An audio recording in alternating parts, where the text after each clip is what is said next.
We believe that everyone is an uncommon species, a rare breed, or as we like to call you, inimitable. Here we address issues, we do not sweep them under the carpet. We even break tables where necessary. Hi specials, welcome to Inimitable. I am Praise.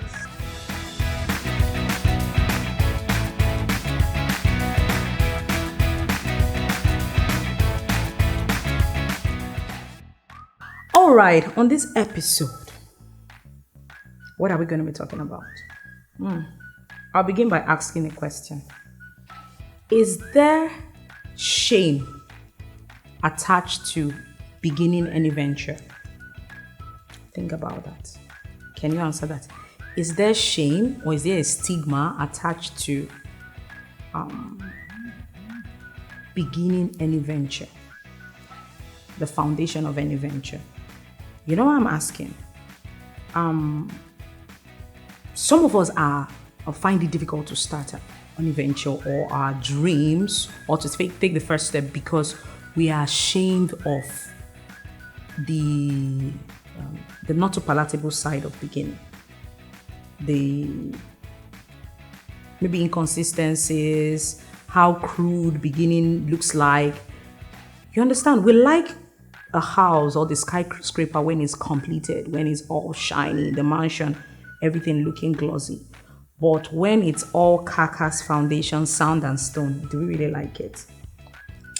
I want to build a community on Instagram with 1 million followers. But I'm ashamed of being associated with just 10 followers. So I do not start.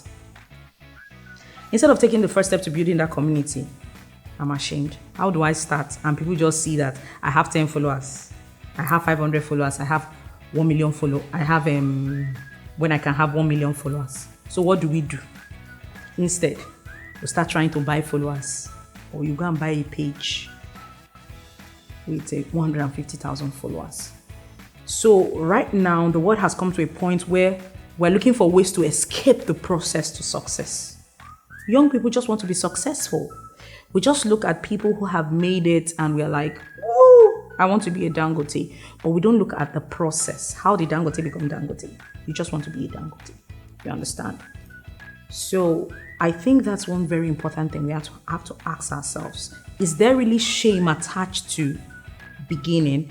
Is there any embarrassment attached to startups?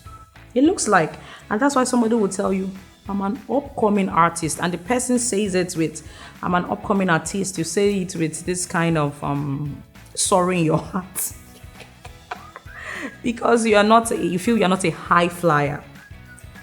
Okay, I'm going to mention this. I talked about my father in one of the episodes, and one thing I learned from him, the way my father would preach when he was pastoring a church of thousands was the same way he would preach and dress when he was pastoring a child of just 100 people. It taught me a lot. The same intensity, the same energy, the same drive he will give to it. And I think that's why sometimes our little endeavors don't succeed. Because we look down on it. Come on. Why do I have to show up? Why do I have to try to be consistent? I just have 100 followers on my page. What are they? They are not even commenting. They are not even engaging the posts. It's so shameful for me. So because of that, I will not continue. Whereas we find that the people that we look up to, those that are high flyers in quotes, they don't stop. They don't relent. So how do we get there? How do we get to that point if we do not want to follow through the process? Success is a process. So why do we run away from the process? I believe that high flyers should begin sharing their stories. Let's begin hearing their stories of how they made it through. They should not tell us of what they're doing up there. Let's hear how they were able to make it from point A to point B. We have global brands now, global designer brands now, but can they tell us, I heard of the story of Rough and Tumble recently, the Nigerian brand making wears for kids right now, and how the woman started. Very humble beginning. Can we start looking at those stories and how they made it through? Starting from the back of their house, starting from the trunk of their cars, and how they were able to hawk the products and make it to those global stages now. If we can tell ourselves and believe in ourselves that there is no shame attached to beginning, it could come with being ridiculed. But if we keep the goal in view, I think most times we take our eyes off the goal, or we become discouraged when we meet with the roadblocks on the way, which we will definitely have to meet with and overcome. So we feel that, okay, I'm not getting the applause I need to get from people. The noise is not coming in. People are not hailing me. So success has many friends. The truth is that there are people who will not give you the applause you want until they see you successful. So if you give up, you have just proven to them that, okay, you can't be successful. And number one, persons that would even look at you and feel that you can't make it are even those closest to you. Try this. You post a video on your page, or you do something you really think you're good at. And because your friends have seen you for who you are, they know you finish. It's not you the same you that I used to see. Which speech have you just given that you feel is phenomenal, that I should start applauding you? But when you find people outside, especially strangers who don't know you, just stumble on you and start giving you the applause, guess what? The people closest to you who are looking at you will now begin to associate with you. You are going to lose that if you give up along the way. So call it whatever you want to call it. Call it a stigma associated with beginning. Call it the shame associated with beginning. Call it the embarrassment associated with beginning. You have to face it. So if we feel that there's any shame or embarrassment associated with beginning any venture, then let's agree that we will have to face it to move on to the next level.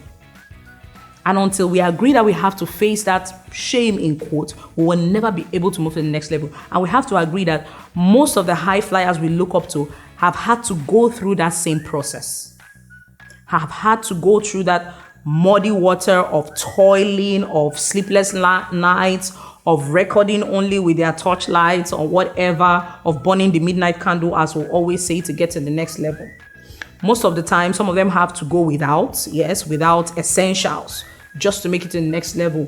Most of them will have to trek to their destinations. You hear of actors who would have to trek to locations just to be auditioned, and at the end of the day, they're not able to make it, they are turned back. So doesn't mean you will give up. People who own global fast food outlets right now, who started from putting two woods together in their backyards, and they are up there. So whatever you want to call it, you can call it. If you want to call it shame associated with beginning, just know that I'm just here to tell you that you cannot run away from it. You can't run away from it. You want to build a community online. Yes, you have to start with a few numbers and just keep being consistent and wait until your change comes. So this is my admonition. So what do you think? I would really love to read your comments in the comment section. Is there really shame or stigma associated with beginning? Should there be? It looks like there is, because it feels like you are competing with global brands. But if there is, how do you stay consistent in the midst of this, in quotes, this stigma or whatever shame, whatever you want to call it? How do you stay consistent? For me, I believe that it still your first motivation should come from within. If you're relying on external factors, it could fail along the way. For me, motivate yourself from within by keeping the vision in sight. It's only you that know what you're building. Actually, it's only you that know. People may not see, but as long as you know what you're building and what you're planning to achieve, please don't give up. Face whatever embarrassment you're facing right now with joy, because you know where you're going to. And when you succeed, everybody will rally around you to give you the applause you've always been desiring. Thank you for listening to me today on this episode of Inimitable. I'm sure you learned a thing or two. Please don't forget to subscribe, like, comment. I would really love to read your comments, and share this video. And let's talk about this topic. Until I come your way and the next episode of Inimitable,